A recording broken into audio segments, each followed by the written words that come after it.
సామాజిక వర్గంలో బాగా కసి ఉంది కానీ జనసేనలో బాగా కసి ఉన్నది కానీ ఎవరు? నాదెళ్ల మనోహర్. మొన్న మాటలతో బాగా ఆయన ఉబ్బేశాడు కదా.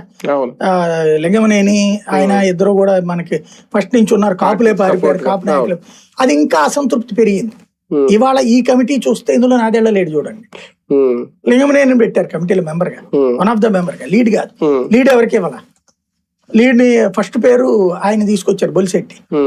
కాబట్టి తద్వారా టోటల్ గా నాదెళ్ల లేని కమిటీ మొట్టమొదటిసారి.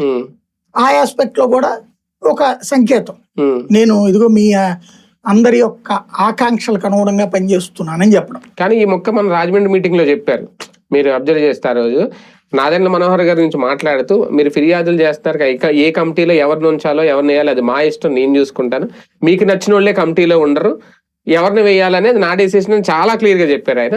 ఇది చూసిన తర్వాత నాకు నేను అదే అనిపించింది, అప్పుడు చెప్పారు కదా ఇప్పుడు చేశారు అయితే అనుకున్నాను. అంటే అది అట్లా చెప్పినప్పుడు ఏమన్నా సంకేతం వెళ్ళింది, నాదెళ్లకే ఇస్తారని. అవును అనుకున్నారు, నిజమే. నాదెళ్లని పక్కన పెట్టారు అంటే నాదెళ్లకు కూడా చెప్పారు, ఇదిగో ఫీలింగ్ ఎట్లా ఉందయ్యా, నేను నిన్ను పక్కన పెట్టాను ఈ ఇష్యూలో, కొన్నిట్లో నువ్వు లేకుండా చేస్తానని చెప్పడం. అంటే పక్కన పెట్టినట్టు మాత్రం ఆయన ప్రాధాన్యత ఏం తగ్గదులే పార్టీలో. ఈయన అదే సమస్య ఏంటంటే ప్రతి దాంట్లో నాదెళ్లకే అప్పచెప్తారు అది అన్న ఫీలింగ్ చాలా బలంగా ఉంది. మొన్న ఆయన అయితే ఓపెన్ గా చెప్పుకొచ్చాడు కదా, రామును ఎవరు ఏమని, ప్రతిదానికి నాదెళ్ల దగ్గరికి వెళ్ళమంటాడు.